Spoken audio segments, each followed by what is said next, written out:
Bonjour à tous et bienvenue sur ma chaîne YouTube. Aujourd'hui, nous allons réaliser ensemble une recette coréenne, le budae jjigae. Alors, qu'est-ce que c'est? Budae veut dire base militaire et jjigae veut dire ragoût. Alors, en fait, il s'agit d'une sorte de fondue avec plein d'ingrédients à l'intérieur. Au niveau des influences, on a une influence un peu américaine à l'intérieur puisque nous allons utiliser du spam, des saucisses, des haricots à la tomate et du fromage. Donc, ce n'est pas coréen, mais vous allez voir, le mélange est vraiment délicieux. Moi, je vous recommande fortement de consommer ce plat quand il fait froid avec des amis, des proches, de partager de très bons moments ensemble. C'est quelque chose d'assez festif, de rigolo à faire puisqu'il s'agit d'une fondue et vous allez voir, c'est juste simple et délicieux. Et sinon, pour la recette, c'est tout de suite. Pour cette recette, vous aurez besoin de 200 g de kimchi, 200 g de chou chinois, 400 g de tofu ferme ou semi-ferme, 2 ciboulettes asiatiques, 2 litres d'eau, 4 shiitake, 8 anchois déshydratés, 200 g d'haricots à la tomate, un carré de cheddar ou d'emmental. Pour la sauce, vous aurez besoin d'un demi-oignon, 6 gousses d'ail, une cuillère à soupe de gochujang, une cuillère à soupe de gochugaru, une cuillère à café de sucre, une cuillère à café de sauce de soja, 2 cuillères à soupe d'eau. Vous aurez également besoin de 200 g de spam, préparation de jambon, 6 saucisses, 350 g de poitrine de porc, remplacée par des hauts de cuisse de poulet si besoin. Vous aurez également besoin de 100 g de vermicelle à la farine de patate douce, 100 g de tok et un pack de nouilles instantanées.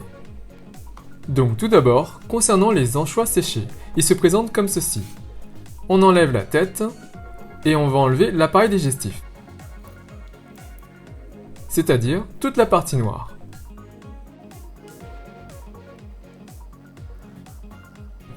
Et voilà ce qu'on conserve et qu'on va utiliser pour notre bouillon. Et on fait la même chose pour les autres. 7 ou 8 anchois suffisent. Et voilà le résultat. Maintenant, on va prendre un sachet à thé ou à bouillon, ou prenez une grosse boule à thé faite pour les bouillons. On insère les anchois dedans. Ça nous permettra de le retirer du bouillon plus facilement. Voilà. On rabat le dessus pour fermer le tout. Et voilà, nos anchois sont prêts à être utilisés. Concernant le chou chinois, je l'ai préalablement rincé. On va juste le détailler en tronçons. Il n'y a pas de coupe en particulier. On tapissera le fond de notre poêle pour éviter que les aliments ne brûlent. Et voilà le résultat. Pour la ciboulette asiatique, je l'ai également préalablement rincée. On coupe la base et on va juste le détailler en tronçons qu'on va rassembler. Puis, on va ciseler le tout. On gardera une partie pour la cuisson et une autre partie pour la présentation. Et voilà donc pour le résultat. Concernant le tofu, prenez du ferme ou semi-ferme.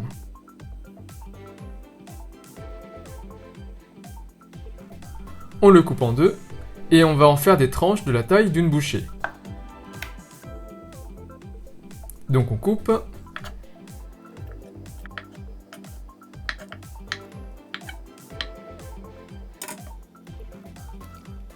Et voilà donc pour le tofu.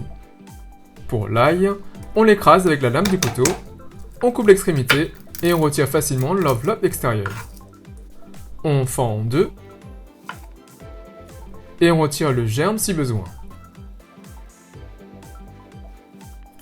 On coupe maintenant en lamelles, puis on va émincer grossièrement notre ail. On émince toutes les gousses d'ail. Et voilà le résultat. Concernant l'oignon, on ne va utiliser qu'un demi-oignon. On coupe en deux.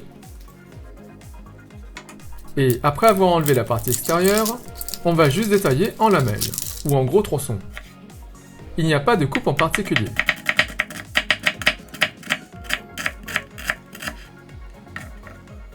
Et voilà le résultat. Concernant le spam ou la préparation de jambon haché, j'utilise cette marque-là. Mais vous pouvez tout à fait utiliser n'importe quelle autre marque. On va également détailler en morceaux de la taille d'une bouchée.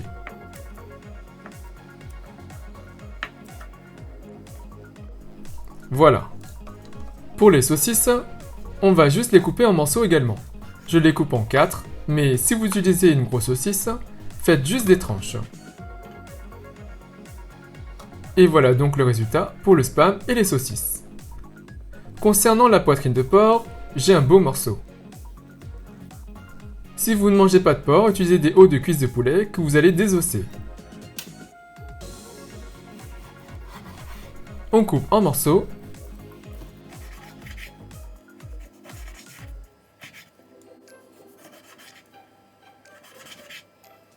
Et voilà donc le résultat. Pour les nouilles à base de fécule de patates douces, on va les tremper dans de l'eau très chaude pour les ramollir. On les mouille de chaque côté et on va laisser ramollir pendant 15 minutes environ.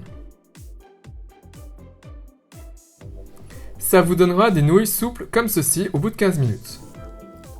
On pourra également changer d'eau. Voilà. Maintenant, pour la sauce. Prenez un bol et on va y mettre le gochugaru, donc la pâte de piment, le gochujang, donc la poudre de piment, le sucre,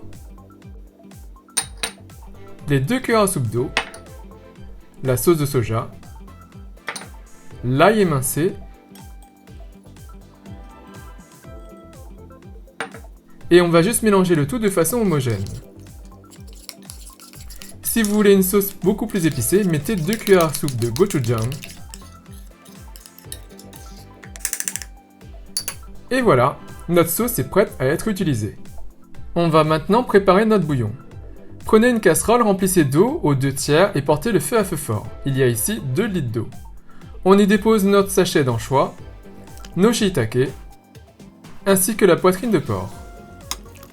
Si vous utilisez des os de cuisse de poulet, mettez-y les os seulement et 10 minutes avant la fin de la cuisson, ajoutez les morceaux de poulet. On couvre. Dès que ça commence à bouillir, on va écumer les impuretés. Et on va laisser bouillir à gros bouillon pendant 10 minutes. Puis, on baissera le feu à un feu un peu plus fort que le feu moyen et on va laisser réduire pendant 20 minutes.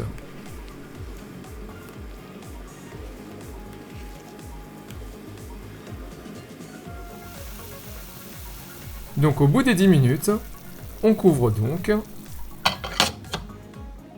Et au bout des 30 minutes, au total, on va retirer le sachet d'anchois. On enlève tous les autres ingrédients.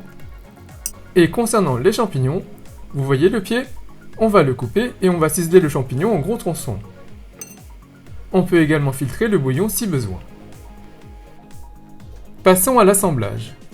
Prenez une grande poêle, on va tapisser le fond avec le chou chinois.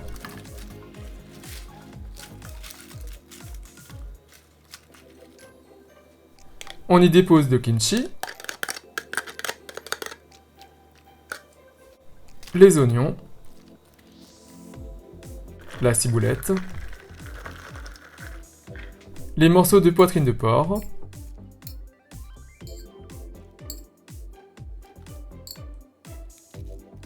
voilà, les shiitake, je préfère les couper en morceaux, mais vous pouvez tout à fait les laisser entiers. Concernant la sauce, je ne mets que la moitié. Je garde le reste pour assaisonner le bouillon durant le repas. On ajoute les haricots, les morceaux de spam, les saucisses, le tofu, les torques,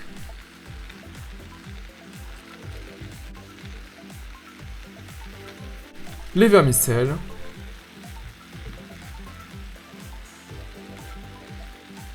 et je vais recouvrir du bouillon. On n'utilisera pas tout le bouillon, on en gardera pour plus tard. Je rajoute maintenant les nouilles instantanées sur la surface. On ajoute le carré de fromage et on porte le feu à feu fort. En fait, on présente ce plat au centre de la table sur un réchaud devant les convives. On cuit les ingrédients, on rajoute du bouillon si besoin et on discute. C'est une sorte de fondue festive. On consomme ce plat seul ou avec du riz. L'idée ici c'est de cuire les torques et les vermicelles. Les vermicelles en fait mettent environ 15 minutes à cuire. Une fois cuit, on plongera les nouilles instantanées qui prennent 3 minutes à cuire. Si vous plongez les nouilles instantanées trop tôt, ils seront trop mous et pâteux.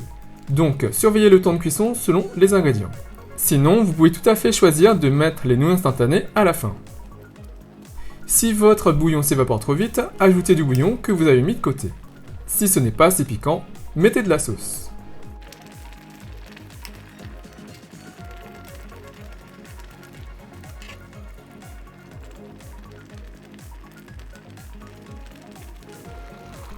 Et à la fin, on ajoute de la ciboulette asiatique pour la présentation.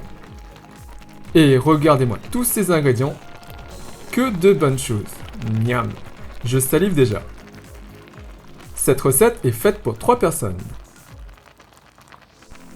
Et il ne me reste plus qu'à vous souhaiter une bonne dégustation. Donc voilà, j'espère que cette recette vous a plu, elle est vraiment très simple à faire. Donc n'hésitez pas à réaliser cette recette et à partager de très bons moments avec vos amis, vos proches et vos convives. Et bien sûr, si vous réalisez cette recette, n'hésitez pas à laisser un commentaire juste en dessous, à me dire ce que vous avez pensé. Et avant de terminer, je tenais à vous souhaiter de passer une excellente année 2020. Très bonne année, mes meilleurs vœux, très bonne santé et bien sûr, je vous souhaite plein de bonnes choses. Et comme d'habitude, si vous avez apprécié cette recette, si vous avez apprécié cette vidéo, n'hésitez pas à faire un big thumbs up, à liker la vidéo, à la partager autour de vous, à vous abonner à ma chaîne YouTube, à me suivre sur les comptes Twitter, Instagram et Facebook. Et moi je vous dis à très bientôt. Bye!